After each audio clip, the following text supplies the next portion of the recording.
What's up, everyone? Welcome back to BROJO Online.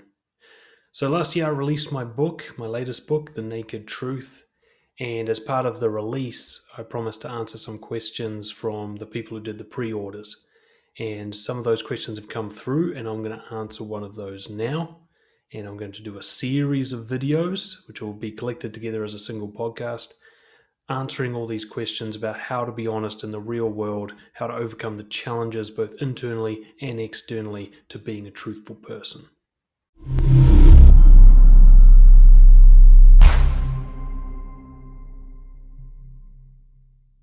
Today's question is a short and simple one, and yet quite a complicated one, really. And it comes from Teddy, and he says, do you feel there are any exceptions to the rule do not lie? I've put a lot of thought into this, especially when I was writing the book, which basically says, no, there are no exceptions, or should I say, I can't think of a situation where the long-term effects are better served by dishonesty than honesty. There are hypothetical situations that I've never been in and never known anyone personally to be in, where it does seem to make sense to be dishonest. One example that was brought up in a workshop I did was from World War II. There are a lot of people who were helping the Jews and hiding them during, the purge. And so there's obviously a scenario at some point where the Nazi or the SS come to your door and they say, are you hiding any Jews? Should you be honest in that moment? There are different answers to this because a lot of people would think that being honest in that moment would be, say, yes, I am, if you were. When actually being honest could also be, you know what, if I was, I wouldn't tell you guys. Fuck you guys, right? That's another thing you could say to have integrity. Of course, it would put you in physical danger.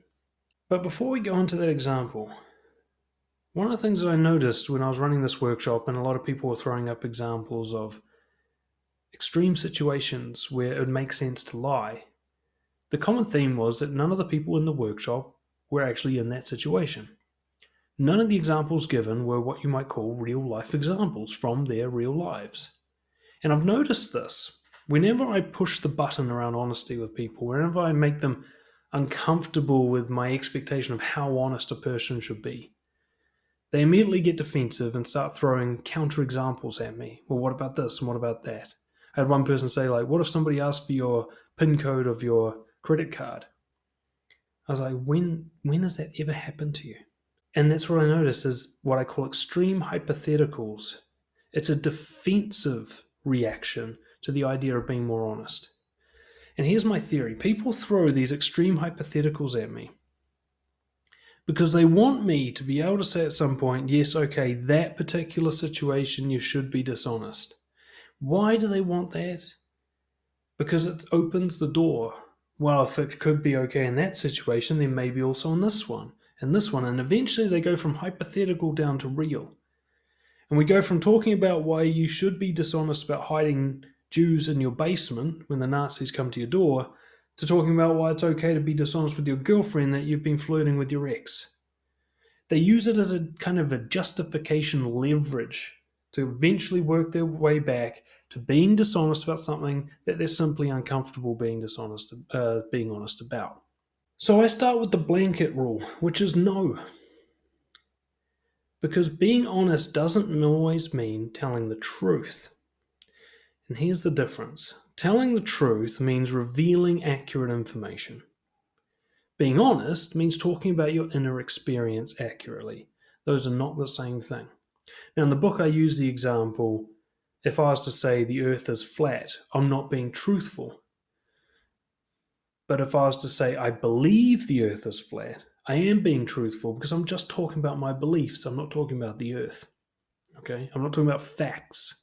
I'm talking about feelings. Honesty is essentially talking about your feelings, your thoughts, your assumptions, your judgments, your beliefs, your desires.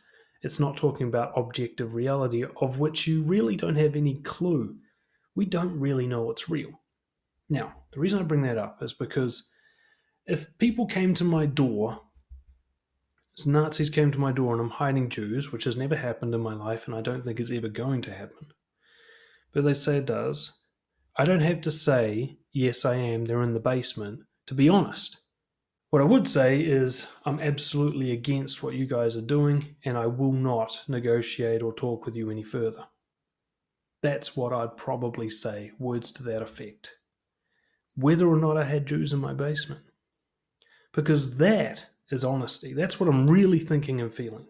I always talk about in the book, there's a lot of different ways to be honest. There's a million different things you could say to be honest. Saying the truth is just one of the options. If you don't want to tell them the truth, then that is honesty, to say you don't want to tell them in some way, shape, or form. But another scenario was brought up to me more recently, which I think challenged me the most. And this one was close to home because it was based on a real life experience. It wasn't happening to anybody that I knew, but somebody I knew had heard about it, and there was a news article. A father with a young child who was dying of leukemia, and the child asked the father, "Am I going to die?" Almost any parent will say, yeah, it's okay to lie. And they have a strong case for that. Even if you're just being sort of brutally ruthless about it, the kid's going to die. There's no long-term impact on the lie, on their life. But what about the long-term impact on you? What if the last thing you say to your child is a lie? How does that sit with you for the rest of your life? Your final moment of them was this disconnect. Now, some of you will think that wouldn't be a disconnect. That would be compassion. It would be a loving act. Really? You sure it's not just something you're doing to make yourself more comfortable? Are you really doing this for the child who obviously actually knows the answer already? They're in a hospital, tubes, everyone's crying around them all the time.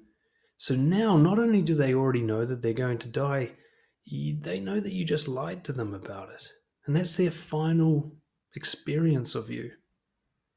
A dishonest parent. How are you so sure that your kid can't handle the truth? Because from my experience, children are far better at handling the truth than adults. Much, much better. They haven't grown into needing lies and being fragile like most adults are. But you made that choice for them. You decided they're too fragile to hear the truth. You didn't even test it out. You didn't find out for sure one way or the other. You made the decision for them. Does it really sound like it's still the right move? How is somebody supposed to finish their life in a place of acceptance? You got the 5 stages of grief, and that final stage is acceptance. How are they supposed to get there if they don't ever get the truth? If they don't even know what it is that they need to accept? I can tell you from my personal perspective, if I ever ask someone, am I going to die? I want them to tell me the answer. And it's not just because I'm an adult. It's because I don't like being disconnected from reality. I don't like other people making decisions about what I can and can't handle on my behalf. And I think you'll find that children hate it even more. Think back to your own childhood. Did you like it when your parents lied to you? You knew it was happening most of the time. A lot of the time you knew that they were talking shit. And when you found out, how did you feel about them? Did you enjoy that? Did you prefer it? Maybe some of you, yes. But maybe some of you, no.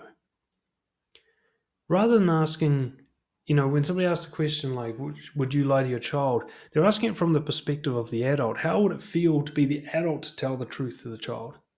Reverse that. Put yourself in the child's shoes. They're asking that question, am I going to die? What do they want? What are they doing there? Are they seeking the truth or just seeking comfort? You think that when you say no, you're going to be fine, that they'll believe you? You think they haven't been fucking closely observing you their entire life and they know when you're lying? In my opinion, you don't even really have a choice. They already know the answer. As soon as they ask the question, the look on your face as you react already tells them. So now it really comes down to, do you want them to see you lie or not? Now the key is, I think a lot of people are scared of that question because of the follow-up questions. Is it going to hurt? What's going to happen to me? Religious people will make some stuff up. But I thought about this myself. My daughter has got quite severe reflux. A couple of times she choked pretty badly. Other times she stopped breathing. I thought, fuck, she might die before I do, and I realized I had to face up to this fact. And so that example came into my head, like I might be faced with a situation one day where she asks me that kind of question and I'm scared to tell her the truth. I thought, well, what would be my response to the follow-up questions? And I realized I'm kind of off the hook, because if she says, what's going to happen to me after I die, the truthful answer is, I don't know. And if she says, am I going to die? The truthful answer is, of course, we all are. Everybody eventually goes. All I can really be certain of is that there's no pain. From everything I know about the way the human brain and body works, it is not possible for you to experience pain if you have no consciousness. Odds are, if a child's asking me, am I going to die? And the answer is yes, they are probably in a lot of pain. They are probably suffering immensely. And the one most truthful thing I can tell them is, you're not going to hurt anymore. And that's probably what I'd tell them. But I'd also want her to go through the grief as quickly and as safely as possible. I'd bring in the appropriate experts and professionals to help her through that. I wanted to get okay with dying well before it happened, so that she could actually enjoy her final days. If she spends her final days knowing that something's up and she's not sure what it is, constantly wondering, that's not a great experience for her. I saw an example of this. John Wineland is a coach that I admire, and his daughter, Claire Wineland, died, I think, last year, 2020, maybe 2019, of cystic fibrosis. It's a death sentence as soon as you've got it, but she lasted all the way until her late teens. I think she was 19 or something when she finally passed. She was aware of the consequences and of the timeline, the kind of sand running through the timer for her the entire time that she had this. And because of this, she made the most of her very short life. She's got TED Talks. She's very inspirational, helping others with illnesses and by the public perception of people with illnesses and things like that. She was very loving and full of life because she really could see death walking towards her. The amount of, if you don't know much about CF, the medical treatment for it is pretty brutal. You got to get like all these gagging things done to you and stuff. Anyway, people put a lot of effort into making the most out of their life when they really finally understand that they're going to die. And most people don't even have that understanding until they see death marching towards them in the form of some sort of illness and some sort of diagnosis from a doctor. The fact is, death is walking towards us all, so why should we be dishonest about it when it's the one thing we're sure of? It's the only truth we're really sure of. Anyway, back to the question. Is there any reason for someone to lie? My answer is, I can't think of a single example where lying has a better long-term outcome than being honest. But there are thousands of examples where lying will make you more comfortable and give you instant gratification in the short term than honesty would. And if you want to lie, fine.